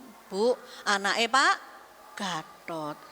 Kira-kira, terus jenengan eling, wih kapan iku 2 tahun kepungkur, ono tonggoku pote ditabrak ya, pot anggrek iku ditabrak karo anake Pak Gatot, diganteni pot-pote kabeh sak kembang anggrek diganti. Terus tahu kapanane ku ewange Pak Gatot tuh nubrukno sepeda ning pagere wong, pagere sak temboke diganti. Ada yang nabrak waktu parkir penyok tamune Pak Gatot, mobilnya diganti. Ini ceritanya gitu. Lah jenengan itu jendela Bu, iku jendela wis lawas, kusene wis dimaem rayap, pengine ganti tapi sik nunggu dah. Nah, lagi kaca pecah sing ngemecane anake Pak Gatot. Kira-kira setelah lihat anaknya Pak Gatot, jenengan marah apa malah mesem? Loh, pinter ibu-ibu. Sik ulangi. Hayati nggih, Hayati. Jendelaku ki yo kapan gantine? Saiki larang, kusene kok ngono. Ngisin-ngisini sakjane lek ana tamu, wong kropos terus mesti kotor gitu ya. Perang jendela dibuka. Anake Pak Gatot. Bunga apa susah? Ayo sepakat, bunga napa susah? Bunga. Soale eling Pak Gatot. Langsung kebayang sak kocone sak kusene. Alhamdulillah. Aku kok tak njaluk ukurane sing rada gede lawange ya Pak gitu. Sisan kok seneng. Soalnya apa Pak Gatot itu sudah kaya dermawan elingan low profile Bu. Low profile iki umpama nggih di pengajian penjaringan terus ada ibu-ibu gini, endi jenenge Pak Gatot kon pindah rene jane ngono. Saking ngarepe. Nah, sekarang di depan kita ada masalah, kaca pecah. Kaca pecah itu kan halah sing ngresiki, engko lek keijek gitu kan Bu, ya kotor. Terus ini lubang, segera harus mengganti. Ruwet kan Bu masalahnya? Tapi kenapa hati Anda berbunga-bunga setelah ingat Pak Gatot? Kenapa hati Anda berbunga-bunga? Padahal masalahnya di depan mata bikin susah. Itulah yang namanya iman. Gitu loh Bu. Dalam hal ini iman itu keyakinan sama Pak Gatot. Iki mesti digenti. Gak tahu Pak Gatot itu dolim sama tetangga, gak tahu. Digenti ini luweh-luweh malahan. Kebeneran. Tabunganku sik gorong nutut, tuku koco karo kusen. Gitu ya. Itulah namanya iman. Lihat masalah yang dilihat di mata batinnya bukan masalah. Mata zohirnya lihat masalah, mata batinnya ingat Allah. Lah sekarang Bu, Allah tuh dipengno sama Pak Gatot itu peng piro kira-kira Allah itu. Sugihe lomane, apike ilinge peng piro Bu. Seharusnya iya atau tidak, kita ketika ada masalah, ya Allah ini darimu yang maha rohman dan rohim. Ndol anak cek angele, sholat subuh ya, tiap pagi begitu. Gemes, mangkel, kudu uring-uring, darah itu sudah naik ke kepala. Tapi begitu ingat Allah, ya Allah. Ini anak beda sama yang kakaknya sama adiknya. Tapi ini anugerah darimu ya Allah. Anak saya mau soleh mau enggak, mau nakal mau enggak, mau manut mau enggak. Gini ki anugerah saking jenengan, amanah saking jenengan ya Allah. Kulo tampi, kulo ridho ya Allah sama anak saya ini ya Allah. Maka ridhoilah anak saya. Tolong bantu saya mendidiknya. Kami orang tua penuh kelemahan ya Allah, Engkaulah yang maha menunjuki anak saya. Jadi anak enggak tangi-tangi ibu ndonga terus di depan pintu. Hatinya dingin terus, anak soleh kan gitu tak Bu bisa. Soalnya sudah selesai lerem hatinya, bersandar bergantung ridho sama Allah dan cerdas orang tua ini. Ketika dia ridho sama Allah ridho sama anaknya, selesai perkara. Betul? Betul enggak? Karena apa? Ridhollahi firridho walidain. Lho sak karepmu lho wong tua Awakmu ridho apa enggak lho? Aku manut tok, aku melu tok. Lek awakmu ridho, aku ridho. Ridhollahi fir ridho walidain. Ridhonya Allah di dalam ridho orang tua. Jadi mana duluan? Ridho orang tua. Lah padahal orang tua kalau lihat anak nakal kudu mangkel. Nah orang tua cerdas karena apa? Karena ridho hatinya, tenang hatinya, imannya kuat, ingat Allah. Nah itu loh Bu. Jadi kita bisa ngukur ya. Nek karo Pak Gatot aklamasi, tenang ngono janin tadi. Kaca pecah tadi terus ingat anaknya Pak Gatot terus tenang. Tapi apakah semantap itu tenang kita ketika ada masalah kehidupan? Dari sini kita evaluasi Bu, ya Allah, iman kita berarti termasuk ringan, sedang, nopo kuat? Kalau tiap masalah terus nangis, tiap ingat masalah kemerungsung, tiap ingat masalah resah, tiap ingat masalah gemes gitu Bu. Itu enggak iman berarti ya. Imannya belum memenuhi dadanya. Sehingga yang memenuhi dadanya adalah kecewa. Bandingkan dengan tadi tetangga kita yang anaknya Pak Gatot itu, lalu kita menjadi berbunga-bunga. Seyakin itu sama Pak Gatot. Ya, seyakin itu, seingat itu sama Pak Gatot. Sebetulnya seyakin itu, seingat itu pula kita pada Allah. Betul? Nah, sekarang Bu, silahkan direview, diingat-ingat masalahnya jenengan apa saja. Oke? Masalah jenengan apa saja? Dengan mantu, dengan anak, dengan cucu, dengan tetangga, ya, dengan saudara. Coba diingat-ingat. Lalu ingatlah Allah sebagai 2 kali, 3 kali lipat orang tadi ingat Pak Gatot. Ya Allah, niki lho saking jenengan. Lah, nah tetangga itu hatinya dibolak-balik lah, yus beres ya Allah, wis jenengan tuh gitu. Ini kan cuma ngetes saya, apa saya sih sabar, apa saya masih mau baik sama tetangga, apa tak gondoi, tak jotai, apa saya masih bisa bersyukur, bisa tinggal di komplek ini gak pindah-pindah golek tonggo sing apik. Pindah-pindah terus sama Allah, kedaden qadarullah dikasih tetangga yang sama julid, dan jenengan pindah terus laan. Gitu ya. Nah, jadi ternyata ridho itu buah dari iman. Dan sekarang jenengan sudah tahu rasanya iman, yaitu ketenangan Bu. Ngeplong Bu, nggak ada ganjalan sedikit pun. Itu level iman yang sudah tinggi. Nah orang kalau sudah dipenuhi ini ridho napa mboten atine? Ridho. Nggih. Terus tenang napa mboten? Tenang. Terus semua kecewa, sakit hati, sedih itu hilang apa enggak? Hilang Bu. Terakhir ya. Nanti kita lanjutkan berikutnya di bulan depan. Jadi tenang Bu. Emosi itu, okay, emosi kita yang kebanyakan negatif itu gampang busee. Kalau secara teori. Kalau sedih datangkan emosi bahagia. Kalau kecewa datangkan emosi ridho menerima. Kalau ketakutan, resah, gelisah, datangkan emosi kemantapan hati dan tawakal sama Allah. Ngono tok sakjane rumuse. Gimana? Ulang, kalau takut, rasa takut itu emosi negatif. Tambani dengan rasa berani dan karena tawakal kepada Allah. Maka hilang takut itu. Jadi kayak begini. Kalau di YouTube itu penggambarannya bagus ya. Ada gelas, ada tabung, ini cangkir lah, mbuh apa iki ya. Nah ini isinya kopi. Kopi itu ibarat kata perasaan marah misalnya atau kecewa misalnya. Bu, kalau disoi air putih Bu. Disoi air putih, ini keran. Air putih terus, kira-kira kalau terus disoi air putih, kopinya bisa meluber napa mboten? Kalau terus di air putih, kopinya itu iso hilang napa mboten? Ganti bening bisa?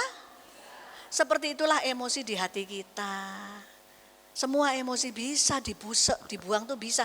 Masalahnya jenengan punya enggak stok air putih? Kathah napa mboten? Napa titik?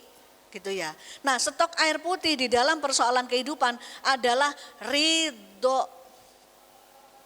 Stok air putih ini sumbernya iman. Tidak Bu. Oke. Berarti sekarang kalau ada masalah yang diingat pertama kali sinten? Allah. Ya, sifatnya yang jauh melebihi Pak sinten? Pak Gatot. Jauh kalah Pak Gatot itu. Hati akan tenang. Karena tadi contohnya saja, miniaturnya saja jenengan terus mesem, seneng, tenang ketika lihat anaknya Pak Gatot. Berarti analoginya, logikanya ingat Allah juga bisa tenang, senang gitu. Ini baringannya diganteni karo Gusti Allah gitu. Karena ada hadisnya, yang diambil dari kalian akan diganti dengan yang lebih baik. Kalau kalian tinggalkan yang haram akan diganti Allah dengan yang lebih baik. Kalau diberikan musibah, Anda akan diberi hadiah. Ya, gimana? Kira-kira bisa praktek? Insya Allah. Mulailah ingat-ingat masalah jenengan, koreksi diri. Koreksi berawal dari sudah ridho napa mboten. Ini ridho level pertama. Ridho di level pertama, jenengan insya Allah bisa melaksanakan ini, bisa tenang. Lah lek muncul lagi Ustazah, ingat lagi, yo ditambani ridho lagi. Sudah kepungkur Ustazah setahun 2 tahun kepungkur, tapi muncul lagi, ingat lagi, sedih lagi, marah lagi. Ya ridho lagi, terus begitu. Sampai kucuran ridhonya ini kakean. Sampai akhirnya wes elingiku gak loro hati belas. Ada Bu, masalah yang kita ingat tapi terus gak loro hati ada? Sudah ada? Itu, karena apa? Wes dilatih terus, kalau ridho ya wes lah, wes anjene takdir. Tapi lah ono hikmah, gitu ya. Oke, alhamdulillah. Ini nanti 2 berikutnya akan dilanjutkan bulan depan. Saya kurang dengar Bu, gimana? Oh, kalau kecewa begini nih. Bagus pertanyaannya begini. Intinya dalam Islam kalau berdasarkan ayat Al-Quran, emosi negatif itu 3 sumbernya. Takut, sedih, la takhaf wa la tahzan ya. Dan tahinu, merasa kecil hati, ciut, terhina, insecure. Oke. Nah Bu, sedih itu enggak ridho kepada keadaan yang sekarang. Itu sedih. Sedih koncone napa Bu? Nelongso, ngenes, gak terima, pingin protes, kecewa. Halo, ibu yang mana ayo? Ibu yang mana ayo? Hah? Ngenes, kecewa, loro hati apa gimana? Itu semua dari sedih, gak terima. Berarti obatnya apa? Terima, ridho, gitu ya. Karena ini lawannya ridho. Lah Bu, takut. Takut itu sama gak terima untuk perkara yang akan datang. Untuk perkara yang berikutnya, itu takut. Apa temannya takut? Khawatir, resah, gelisah, was-was, ya. Terus apa? Parno katanya orang sekarang, paranoid gitu ya. Pokoknya mikiri yang akan datang itu khawatir, gelisah, cemas gitu. Ini biasanya banyak ada pada perempuan loh Bu. Karena secara kesehatan ternyata setelah seorang perempuan melahirkan itu keluar hormon yang bikin kecemasan meningkat. Sudah qadar Allah. Kenapa? Karena perempuan yang lahiran ya disuruh lebih waspada menjaga anak. Itu maksudnya Allah, makanya meningkat hormon yang menyebabkan cemas. Tapi jangan keterusan, karena seorang muslimah yang mukminah takutnya akan diatasi dengan apa? Tawakal. Nah, takut itu waliane tawakal. Ya, tadi kan teman-temannya tadi yang saya catatkan, nggih. Terus yang ketiga, terhina. Merasa aku gak direken, aku dadi bojo gak ono regane, aku dadi ibu salah terus, wes ket dhisik aku anjene sing salah. Aku dadi dulur sing arek sing paling cilik sak duluran, mesti aku sing dipaitu. Anjene kok aku ki gitu. Meratapi diri sendiri, ini terhina. Maka kata Allah, ini obatnya adalah iman. Ya, bahwa setiap hamba Allah itu diperhatikan, disayang oleh Allah, dijaga, dieman-eman. Ya, setiap orang itu. Nah, itu obatnya ya. Terhina itu apa? Kalau bahasa orang sekarang insecure, kecil hati, rendah diri, ngerasa nggak pantes, nggak pede, ngerasa bukan siapa-siapa, ngerasa orang cilik. Bu, bahaya loh Bu. Kalau kelebihan seperti ini. Saya punya teman, dia pinter, dia berorganisasinya, wawasannya luas, usianya sudah dewasa, tapi nggak bisa ngapa-ngapain. Karena nggak mau ngapa-ngapain. Kenapa saya runut ke belakang? Ternyata dia ini berawal dari rumah tangga keluarga yang sederhana. Bukan kaya ya, tapi pas-pasan. Dan pesan ibunya yang diulang-ulang, awakmu ki kudu duduk sopo-sopo, ojo atik neko-neko, wis gak usah melu sing macem-macem. Awakmu gak iso apa-apa, dadi wong biasa ae. Ojo golek persoalan. Kene iki wong cilik, dipeseni gitu, Bu. Salah napa mboten? Salah besar. Ya, Muslim itu bahkan disiapkan untuk jadi pemimpin. Khalifatullah fil ard. Lah, diciutkan hati sama orang tuanya sampai sekarang tuh dia padahal hebat Bu, pinter ya pekerjaannya itu, tapi akhirnya nggak pedean. Ketua disuruh mimpin rapat nggak mau. Ketua disuruh ngasih sambutan ngerasa nggak bisa. Gitu. Ya. Dia sudah jadi sempat dosen apa-apa gitu ya di satu kampus, tapi nggak bisa ngomong kalau ada rapat apa itu. Sudah dikunci sama konsep diri yang dibangun oleh orang tuanya. Dan ini kebalikan ya. Jadi terhina itu justru wala tahinu wala tahzanu. Jangan merasa hina dan sedih. In kuntum a'laun, sebetulnya kamu itu tinggi. Ya, tinggi, bahkan paling tinggi karena iman. Dan ingat rasanya iman. Ya, iman itu rasa kita terhubung dengan Allah. Ya, semoga dengan belajar rasa iman kita semua lebih sering mengulang-ulang. Ya Bu ya. Ingat masalah, ingat Allah. Caranya kayak ingat Pak Gatot. Ya apa sih carane mauku iling Pak Gatot ya apa sih carane? Nah, praktekkan itu di masalah kita semua. Oke? Ini ada waktu sedikit Bunda. Kalau pertanyaan mungkin ada nggih. Monggo. Nggih. Jazakillah khair Ustazah. Bunda, monggo dipersilahkan jika ada tanya jawab. Nggih, sebentar. Oh itu Bu, Ustazah, nggih.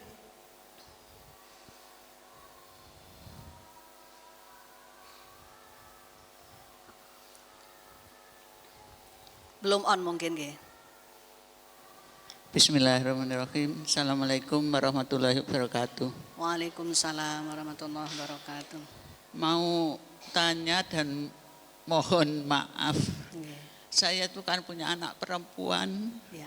Anak saya semua 4. Yang perempuan cuma 1. Dan yang 1 perempuan ini lain kepercayaan.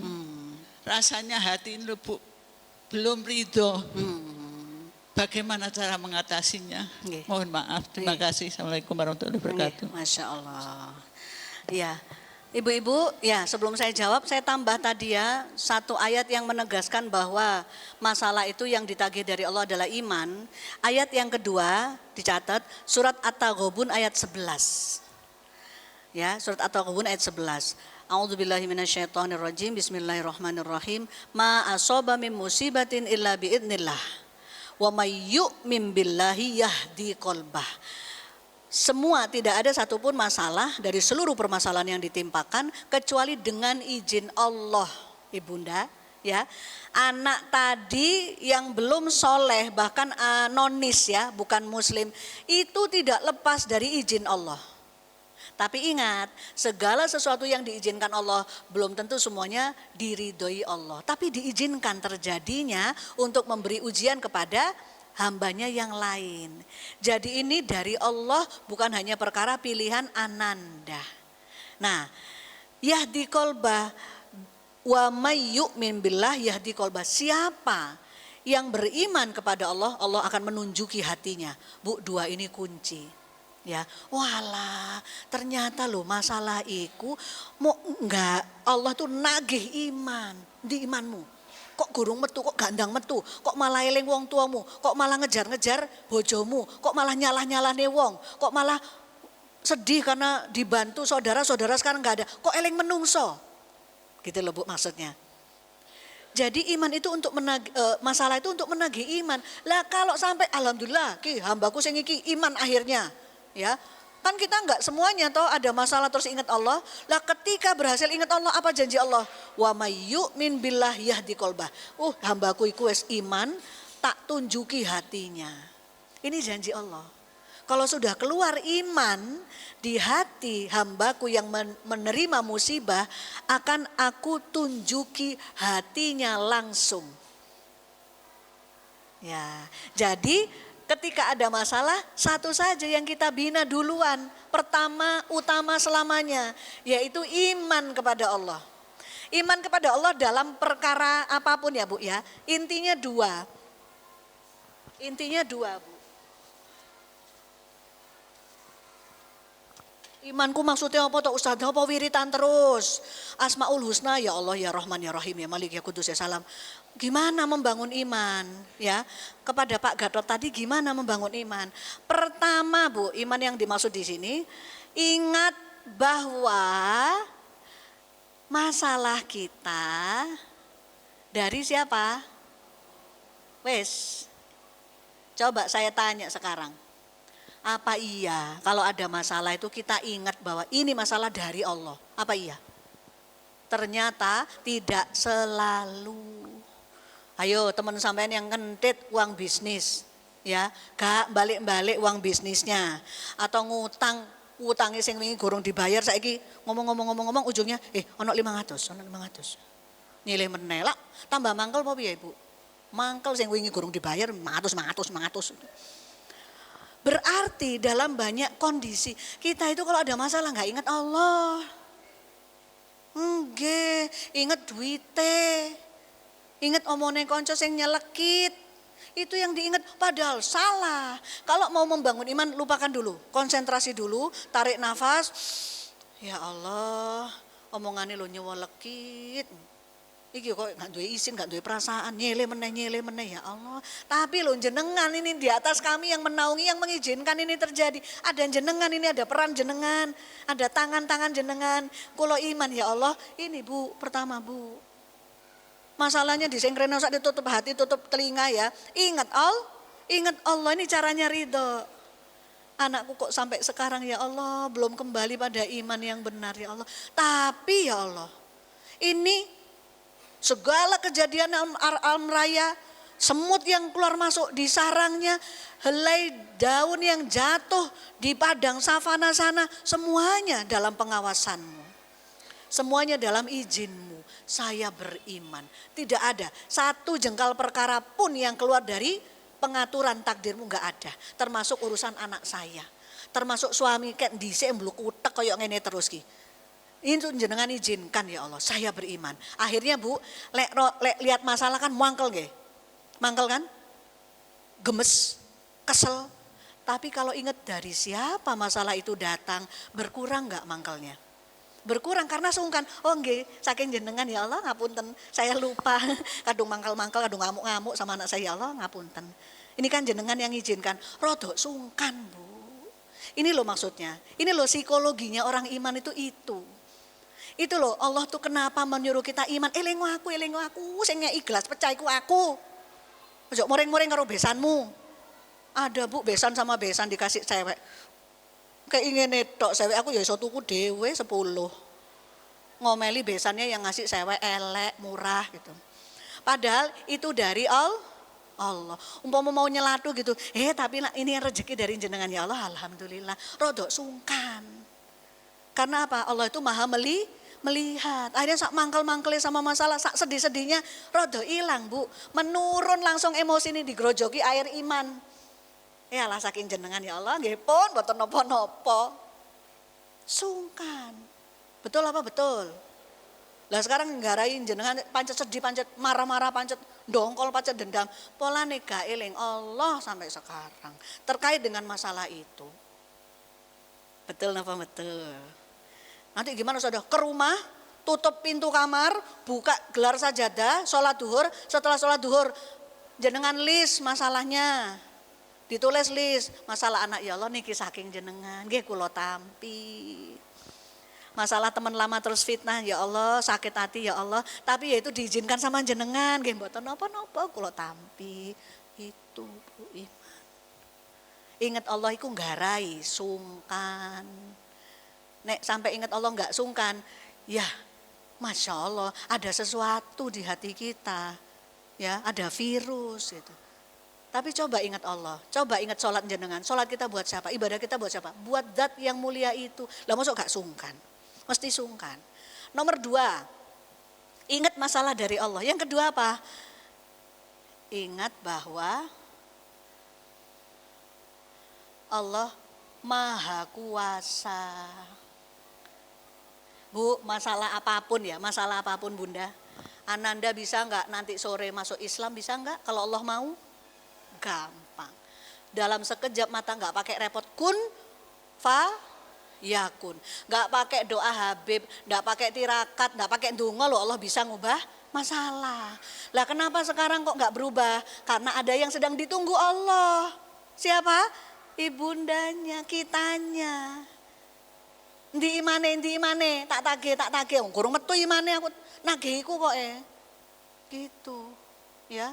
Kalau iman sudah selesai, ndi perbaikan, ibadahmu, sholatmu, hatimu, ngomongmu, caramu, sifatmu perbaiki. Nunggu itu Bu Allah, baru nanti diubah.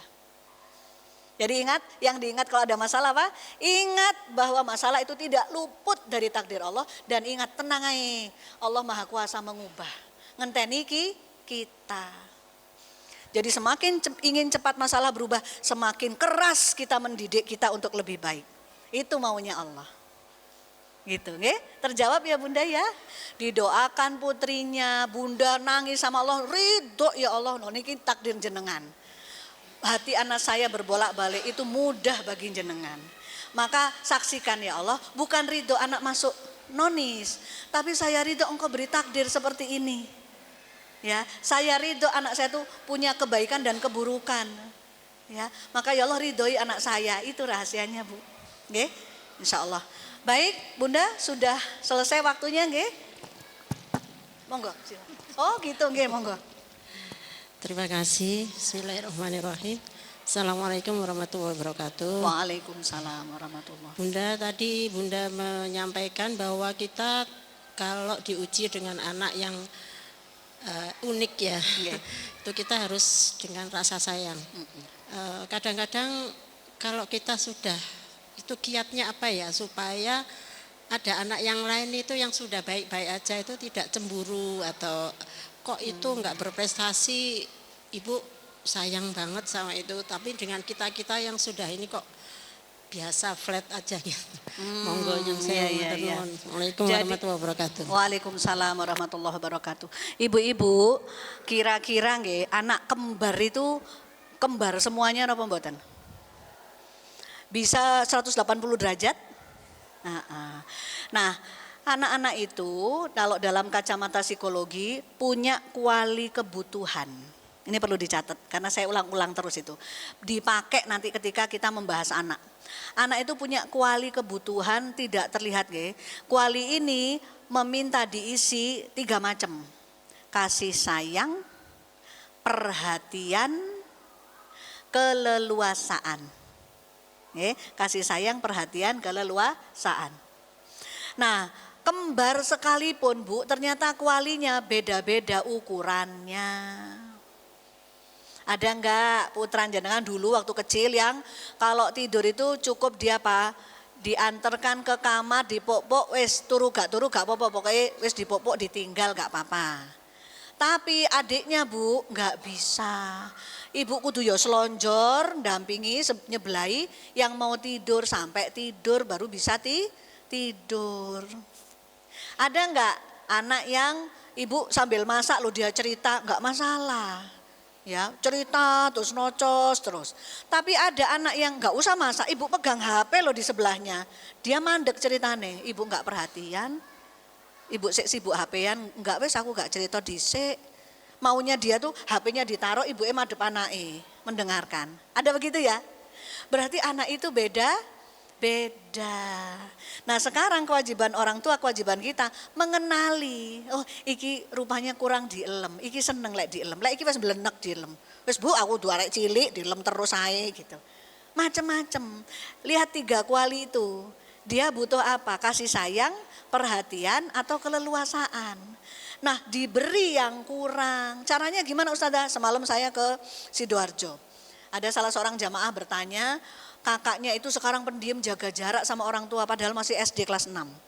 Adiknya kelas 2 SD, ceria, sehat, dekat sama ibunya. Lah kakaknya tambah suwi tambah meneng Bu, padahal sih kelas 6 SD. Jaga jarak. Kasihan apa mboten? Kasihan kan? Nah ternyata usut punya usut, orang tua ini waktu anak sulungnya masih kecil agak galak, agak streng. Lah ceklean anak pertama ini merasa tidak disayang. Nah melihat adiknya kok koyok dekat sama ibu, ceria, ibu yo seneng ngomong sama adik, kata ibunya, saya dah ini pendiam jaga jarak, yang ini nempel lah, ya saya banyak ngomongnya sama ini sama ini saya takut, hati-hati, kok salah meneh, padahal ternyata tambah parah. Anak pertama ini sudah terluka hatinya, minta ditambani. Dan dia merasa dia tidak disayang lagi, kalah sama adiknya, minta disayangi. Sehingga saya kasih saran, harus lebih banyak ngobrol sama anak pertama. Dikit-dikit dilem, Mbak keren, adik belum bisa gini Mbak, oh Mbak hebat. Oh Mbak lu kok tambah dukur, tambah hayu loh Mbak, yang receh-receh loh Bu. Ya, untuk bentuk kita memperhatikan, bentuk kita menyayangi, bentuk kita memuji. Ibunya bilang, iya saya nggak pernah kayak gitu. Ya tambah ngadoh Bu. Saya dapat kasus ini untuk diterapi, anak umur 13 tahun mencuri dari M-Banking ibunya. Ambil di dompet, terus 13 tahun ya sudah bisa ya Bu. Setelah ditanya-tanya, dia tuh bilang apa? Kanggo Jumat berkah. Nyumbang Jumat berkah, terus aku nukok nerokok tukang-tukang becak itu. Ternyata kan ada ya prosedur terapi saya, disebutkan apa anaknya? Merasa tidak disayang orang tua. Merasa tidak diperhatikan orang tua. Hati-hati Bu, anak SMA kelas 1 sekarang ada yang NPD. Ternyata sering dicuekin sama orang tua. Nek sambat, alah Mbak ngono ae Mbak, ojo cengeng ta. Saya ndang siap-siap gitu tok Bu sama ibunya. Itu sama dengan diabaikan. SMA kelas 1 lo jadi NPD. Gak mau lagi cerita sama ibunya, emoh aku, kapok aku. Ceklek, disikapi begitu loh. Terus putung. Anak-anak sekarang hati-hati ya Bu ya, saya nitip. Kalau anak mau cerita apa Mbak? 5 menit ya Mbak, 5 menit tak marin lagi. 5 menit selesaikan duduk Bu, apa nak? Gitu. Terus jangan nyalah-nyalahkan anak, ngono ta Mbak. Kok iso Mbak jawabnya ngono? Pertimbangannya apa Mbak? Gitu Bu, jangan langsung nyalahkan. Nanti kapan-kapan kita ngobrol Gen Z itu lebih sensitif Bu. Gak ngerti apa-apa tapi sok tahu. Sik cilik tapi njaluk diregani koyok wong wah tersinggungan, betul apa enggak? Lagi itu tuh enggak bisa kita pakai cara pendidikan lama. Gak bisa Bu, ceklek anaknya Bu. Ya, karena apa? Hati-hati jajanan di luar sana. Ini salah satu contoh polusi. Jajanan di luar sana kita nggak tahu bahannya apa. Tapi bahan makanan itu bisa bikin anak sensitif. Bisa bikin anak telat mikir, lelet. Bisa bikin anak orientasi seksualnya ke arah LGBT. Bahan makanan. Dari bahan makanan. Bisa bikin anak gampang uring-uringan, angel mikir, aspartam. Nah, jajanan di luar sana kita nggak tahu. Makanan sembarang kalir masuk ke perut anak kita. Makanya jangan nyalakan anak. Nyalakan zamannya memang kayak begini. Yang harus dilakukan kita hati-hati.